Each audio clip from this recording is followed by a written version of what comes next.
नमस्कार दोस्तों, मेरा नाम है विश्वास उपाध्याय और देसी दबंग यूट्यूब चैनल पर आप सभी का हार्दिक स्वागत अभिनंदन करता हूं। आज हमारे बीच में वागड़ के जाने मानी शख्सियत, कवि, एंकर और अपनी शिक्षा के क्षेत्र में बहुत प्रगति करने वाले जाने माने सामाजिक कार्यकर्ता के रूप में विक्रांत जी चौबीसा हमारे साथ मौजूद है। और विक्रांत जी चौबीसा का बहुत बहुत स्वागत अभिनंदन। बहुत बहुत धन्यवाद विश्वास जी, और साथ ही धन्यवाद यूट्यूब चैनल के जो देसी दबंग यूट्यूब चैनल है उन सभी के दर्शकों का।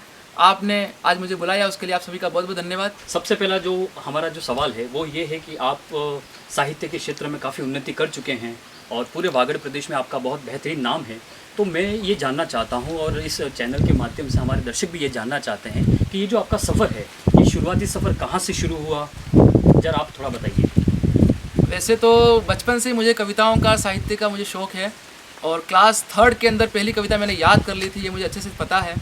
और इसके बाद धीरे धीरे सन 2012 की बात करें, सन 2012 में पहली बार मैं मंचों पर आया, कवि सम्मेलनों के मंचों पर आया।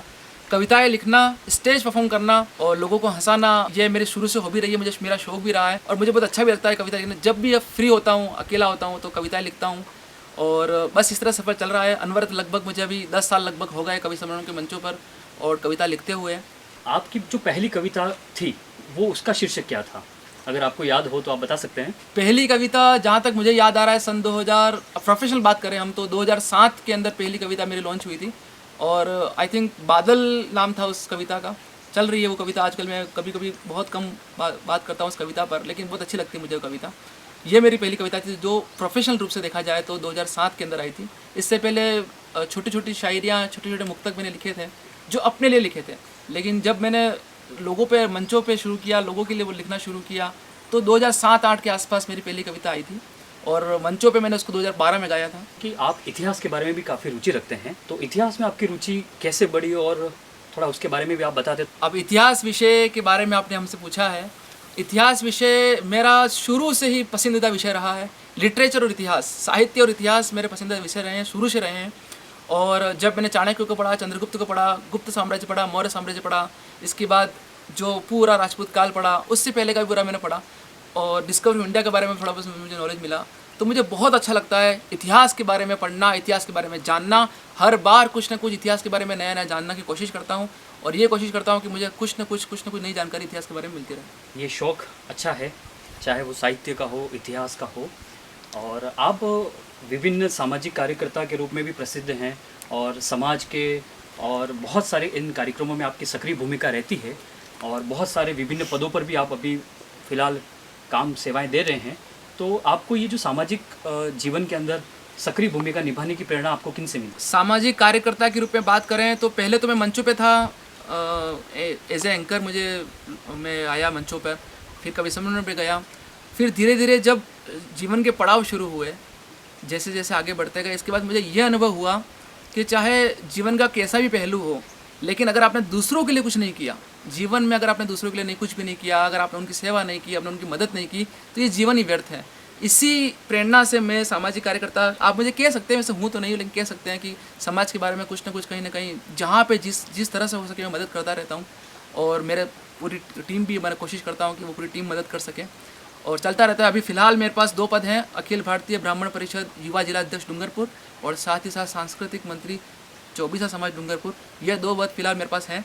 इसके अलावा जो भी काम, जैसे कोरोना काल में हमने बहुत अच्छा काम किया, कोशिश ये की कि मैं कोशिश कर सकूं कि लोगों की अधिक से अधिक मदद कर सकूं और चलता रहता ये काम है। भगवान ने नेमत दी है तो हम अपने नाम का, अपने काम का कोशिश करते हैं कि लोगों को मदद कर सकें। बहुत अच्छा प्रयास है आपका, हमारी शुभकामनाएं है कि आप इसी प्रकार कार्य करते रहिए, आगे बढ़ रहा है। और इसी कार्यक्रम के इसी दौरान मैं आपसे एक प्रश्न और भी पूछना चाहता हूं कि आपने रक्तदान भी बहुत बार दिया है और रक्तदान देने के बाद आप कैसा फील करते हैं और हमारे दर्शकों को बताना चाहेंगे कि रक्तदान के क्या क्या फ़ायदे हैं? अब तक मैं लगभग 10 बार रक्तदान कर चुका हूँ और करना चाहिए। अगर किसी की जान बचती है आपके छोटे से योगदान से तो ज़रूर देना चाहिए। मैं सबसे अपील करूँगा कि अगर आप रक्तदान की मुहिम में जुड़े हैं तो बहुत अच्छा लगेगा। सब के सब अपने जीवन में जितनी बार हो सके इतनी बार रक्तदान करने की कोशिश की, जिससे कि किसी न किसी की जीवन ज़रूर बचेगा। ये मुहिम बढ़ती रहनी चाहिए। आप सब जुड़ें। बहुत बहुत धन्यवाद है आपको कि आप इस प्रकार की सकारात्मक सोच को रखते हैं और समाज में एक नया नवाचार अपनाना चाहते हैं। और एक प्रश्न ये था आपसे कि इस इंटरव्यू को आपके बहुत सारे स्टूडेंट भी देखेंगे और आप एक शिक्षक होने के नाते आप बहुत सारे बच्चों को पढ़ाते हैं और बहुत अच्छा कार्य करते हैं। तो एक शिक्षक के रूप में आप क्या संदेश देना चाहते हैं? शिक्षक के रूप में देखो, शिक्षा आप सब जानते हैं, मेरे को पढ़ाने का बहुत अच्छा भी लगता है, मैं पढ़ाता भी हूँ बच्चों को। और मैं जितना सीख पाया हूँ अब तक इस शिक्षा जगत में जुड़ने के बाद, कि जीवन में जिस पड़ाव में, जिस मुकाम पे, जिस स्थिति में आपको कहीं से कुछ भी सीखने मिल रहा हो तो सीख ज़रूर लेना चाहिए। सीखने की कोई उम्र नहीं होती है। जहाँ तक हो सके, जितना हो सके सीखते रहिए। हर बार मैं आपके साथ बैठा हूँ तो कुछ ना कुछ सीख रहा हूँ। जो लोग मुझे देख रहे हैं, सुन रहे हैं, उनसे मैं कुछ ना कुछ सीख रहा हूँ। तो सीखने की कोई उम्र नहीं होती है। और शिक्षा जगत, जितने मेरे स्टूडेंट्स हैं या जो मेरे मिलने वाले हैं, उन सब से ये कहना चाहूँगा कि सीखते रहिए, बढ़ते रहिए, आगे बढ़ते रहिए। बहुत बहुत आपका धन्यवाद जो आप एक इस प्रकार की उम्मीद अपने विद्यार्थियों से रखते हैं कि वो भी समाज में और देश का नाम रोशन करें। और वागड़ की धरती जो त्याग, बलिदान, समर्पण के लिए प्रसिद्ध है, और वागड़ की धरती से बहुत सारे ऐसे शूरवीर निकले हैं जिन्होंने चाहे धर्म के का क्षेत्र हो, राष्ट्र का क्षेत्र हो, और बहुत सारे क्षेत्रों में अपना नाम रोशन किया है। और हम भी यह चाहते हैं कि आपके उज्जवल भविष्य की कामना करते हैं कि आप बहुत इस डूंगरपुर का, इस वागड़ का नाम रोशन करें भविष्य में। और आप ऐसा क्या करना चाहते हैं जो एक समाज और एक आने वाले राष्ट्र के लिए आदर्श स्थापित हो? आपके भविष्य को लेकर आपकी क्या रणनीति है? मेरे भविष्य के बारे में तो ऊपर वाले जानता है क्या होगा। हम और मैं स्पेशली ये कोशिश करूँगा कि जितना हो सके अच्छे से अच्छा काम समाज के लिए कर सकूँ। और चाहे वो मेरा कोई भी फील्ड हो, कविताओं का फील्ड हो, एंकरिंग का फील्ड हो, शिक्षा जगत का फील्ड हो, ऐसे शिक्षक के रूप में, सामाजिक कार्यकर्ता के रूप में अधिक से अधिक मैं लोगों की सेवा कर सकूँ, लोगों की मदद कर सकूँ और अपना बेस्ट परफॉर्म कर सकूँ। यही मैं कोशिश करता रहूँगा अपनी उम्र में। बाकी तो सब ऊपर वाले के हाथ में है। बहुत बेहतरीन आपके नेक विचार हैं। अंतिम इस कड़ी के अंदर ये है कि आपके अंदर ये जो सकारात्मक अभिप्रेरणा है, आप अपना आदर्श किसे मानते हैं और आपको ये सारे अच्छे कार्य करने की प्रेरणा कहाँ से मिलती है, वो भी ज़रा बताएंगे तो बहुत उचित रहेगा। आदर्श तो मैंने जितना पढ़ा है लोगों से और जितना सुना है, हर एक लाइन के लिए अलग अलग आदर्श माने हैं मैंने। वैसे तो चाणक्य मेरे आदर्श रहे हैं, डॉक्टर कुमार विश्वास मेरा आदर्श रहे, मेरे फादर मेरे आदर्श रहे हैं। तो बस यही है, और तो क्या कह सकते हैं। बस जितना जिनसे जो छोटा बच्चे भी अपना आदर्श हो सकता है, जिससे जो सीखने मिलता है मैं सीख लेता हूँ, उनको अपना आदर्श मान लेता हूँ। बहुत उम्दा विचार हैं आपके, और बहुत बहुत हमारी शुभकामनाएं हैं कि आप इसी प्रकार उन्नति करते रहें और अपने परिवार का साहित्य के क्षेत्र में और इतिहास के क्षेत्र में अपना नाम रोशन करें। और आपका बहुत बहुत स्वागत, अभिनंदन है कि आपने अपना अमूल्य समय निकाला इस देसी दबंग यूट्यूब चैनल के माध्यम से। और सभी दर्शकों से निवेदन है कि वह भी अपने समाज में, अपने राष्ट्र के लिए जितना कर सकते हैं उतना करने का प्रयास करें। विक्रांत जी, एक सवाल और भी था, मेरे मन में भी था और दर्शकों के मन में भी था कि विक्रांत चौबीसा जो डूंगरपुर और वागड़ पूरे प्रदेश का जाना माना नाम है, कविताओं के क्षेत्रों में तो काफ़ी प्रसिद्ध नाम है ही, लेकिन एंकरिंग की दुनिया में भी बहुत प्रसिद्ध नाम है। तो आपने काफ़ी शो किए हैं, तो मेरा प्रश्न ये था कि आपने अभी तक कितने शो इस एंकरिंग के फील्ड में कर चुके हो आप? ये कहना मुश्किल है, क्योंकि लगभग 2011-12 से मैं एंकरिंग कर रहा हूँ और 2022 हो गया है। लगभग 10 साल हो गए मुझे एंकरिंग करते। कहना मुश्किल है, लेकिन मैं ये कह सकता हूँ कि अराउंड 2000, लगभग 2000 के आसपास मैं शो कर चुका हूँ, सब मिला के, छोटे बड़े सारे मिला के। एक टाइम तो ऐसा था कि महीने के अंदर 28 दिन मेरे बुक थे और एक एक दिन में 3-3 शो भी थे। एक समय ऐसा भी आया था, अभी चल रहा है आप सबकी कृपा से। तो लगभग 2000 के आसपास मैं भी शो कर चुका हूँ, सब मिला के। इसी प्रकार आप आगे भी शो करते रहिए। एक थोड़ी जिज्ञासा थी मन में कि बहुत से लोग ऐसे होते हैं कि जो मंच पर जाते हैं थोड़ी उनको घबराहट फील हो जाती है, क्या कभी आपको ऐसा फील हुआ मंच पर? वैसे बचपन से ही मैं सांस्कृतिक कार्यक्रमों में, प्रार्थना स्थलों पे शुरू से ही मंचों पे जाता रहा हूँ, स्कूल टाइम से, कॉलेज टाइम से जाता रहा हूँ, इसलिए इतनी घबराहट तो मुझे कभी हुई नहीं। लेकिन हाँ, जब ज़्यादा ऑडियंस थी, एक बार बहुत ज़्यादा ऑडियंस थी और जब मैं स्टेज पर था, परफॉर्म कर रहा था, उस वक्त थोड़ा मन में ज़रूर हुआ था कि इतने सारे लोग हैं, क्या होगा, कि मेरा शो कैसा जाएगा, सक्सेस होगा ही नहीं होगा। थोड़ा बहुत डर मुझे था, लेकिन फिर भी भगवान की दया थी और आप सबका आशीर्वाद था, तो कार्यक्रम सफल हो गया। और बस इसके अलावा मुझे कभी इतना सारा ज़्यादा फियर हुआ नहीं, क्योंकि शुरू से ये काम मुझे शौक है, शुरू से ये काम मैं करता हुआ आया हूँ। हाँ, लेकिन जो नए हैं, जो स्टेज पे जा रहे हैं, उनसे यही कहना चाहूँगा कि डरने की बिल्कुल ज़रूरत नहीं। अगर आपके पास आपकी प्रिपरेशन है, आप बिना किसी डर के हिचक से सीधे मंच पर आएँ, सीधे स्टेज पर आएँ और कॉन्फिडेंस के साथ में अपनी परफॉर्मेंस दें। मतलब कुल मिलाकर आप ये कहना चाहते हैं कि डर के आगे जीत है, हारा वही जो लड़ा नहीं। बहुत बेहतरीन विचार हैं आपके। थोड़ा सा मैं विषय से हटकर आपसे बात करना चाहूँगा कि राजनीति को लेकर आपकी क्या सोच है, जो वर्तमान की हमारे वागड़ प्रदेश की राजनीति चल रही है, उसको लेकर आपके क्या विचार हैं, वो भी अगर आप साझा करें तो अच्छा रहेगा। राजनीति, मेरे हिसाब से तो राजनीति में बात करने से राजनीति रही नहीं है। राजनीति का स्तर बहुत गिर गया है।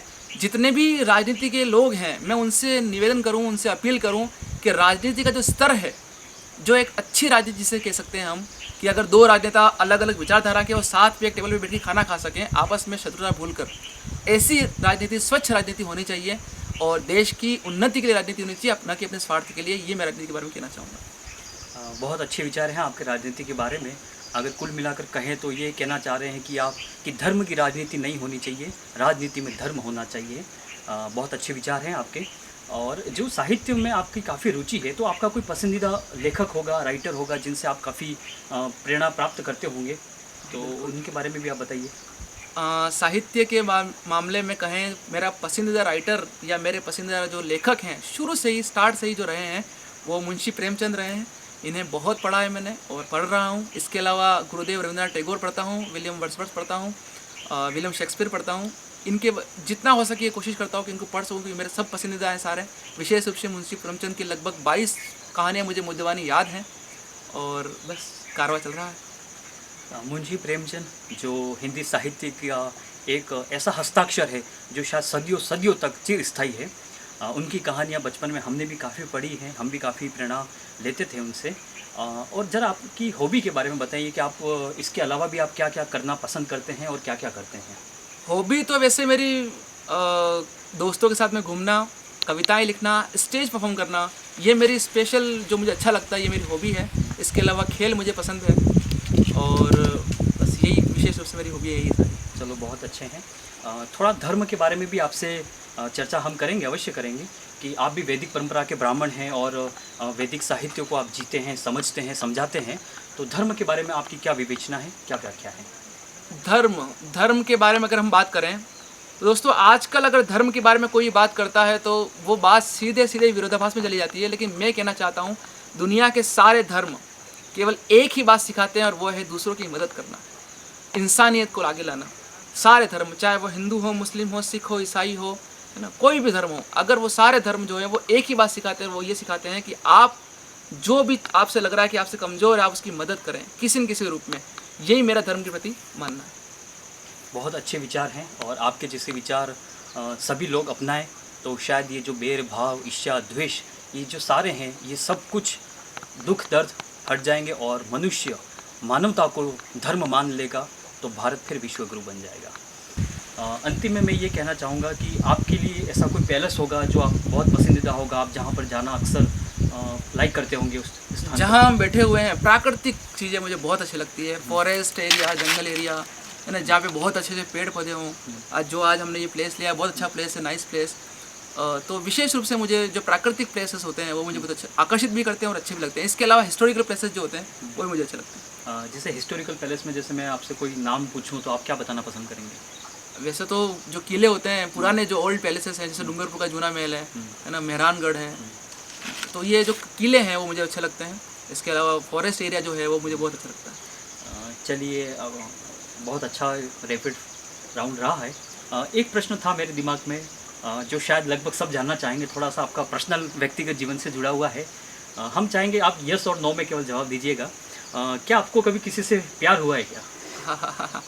बड़ा पेचीदा सवाल सर आपने किया है, कहना बड़ा मुश्किल है क्योंकि हम लाइव हैं। लेकिन फिर भी मैं शायर हूँ और कवि हूँ, झूठ बोल सकता नहीं, ब्राह्मण भी हूँ। और ये कह सकता हूँ कि अगर आप मुझे थोड़ा बहुत भी अच्छा शायर मानते हैं तो बिना प्यार के शायरी करना इतना आसान नहीं है। तो यस, बिल्कुल मुझे प्यार हुआ है। बिल्कुल यही है कि दिल टूटने के बाद ही आह निकलती है और दिल टूटने के बाद ही कविताएं, शायरियाँ और गज़लें लिखी जाती हैं। बहुत उम्दा है। और इंटरव्यू के अंतिम चरण में हम अवश्य हमारे दर्शक भी सुनना पसंद करेंगे और हम भी सुनना पसंद करेंगे कि आपकी कोई गज़ल या कोई कविता अगर हो जाए तो अच्छा रहेगा। वैसे बहुत सारी कविताएं, लेकिन आजकल जो कविता जो मेरे मुंह पे है, जो मुझे याद है, जो मैं आजकल गुनगुना रहा हूँ, कविता की आपने मुझसे मांग की है और कविताएं मुझे बहुत सारी याद भी हैं। लेकिन जो आजकल मेरे मुंह पे मुझे याद है, जो आजकल मैं गुनगुना रहा हूँ, मेरी कविता है कि मेरे बारे में जो उसके दिल में जज्बात है, वो कहना चाहती है पर सोचती है कि वो तो समंदर है, कि वो तो समंदर है, मैं उसकी कश्ती हूँ या नहीं।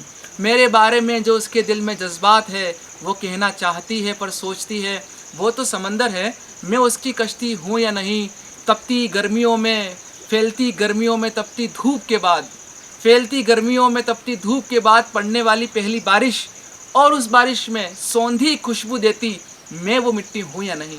मैं वो मिट्टी हूँ या नहीं। इन सब के बारे में वो खुद से बातें करती है फिर सो जाती है। इन सब के बारे में वो खुद से बातें करती है फिर सो जाती है। जैसे जैसे एक सोनी चिड़िया शाम ढलने पर कहीं खो जाती है, जैसे एक सोनी चिड़िया शाम ढलने पर कहीं खो जाती है। अब मैं उसका एहसान मानूं या प्यार करूं उससे, अब मैं उसका एहसान मानूं या प्यार करूं उससे, मुझे कुछ पता नहीं, बस इतना कहता हूँ, वो मुस्कुराती हुई बहुत अच्छी लगती है, वो मुस्कुराती हुई बहुत अच्छी लगती है। बहुत खूब, बहुत खूब। बहुत धन्यवाद। विक्रांत जी चौबीसा, आपका बहुत बहुत धन्यवाद। बहुत बहुत हम आपको आभार व्यक्त करते हैं कि आपने देसी दबंग इस यूट्यूब चैनल पर इंटरव्यू देने के लिए अपना अमूल्य समय निकाला। इसके लिए आपका हृदय से धन्यवाद।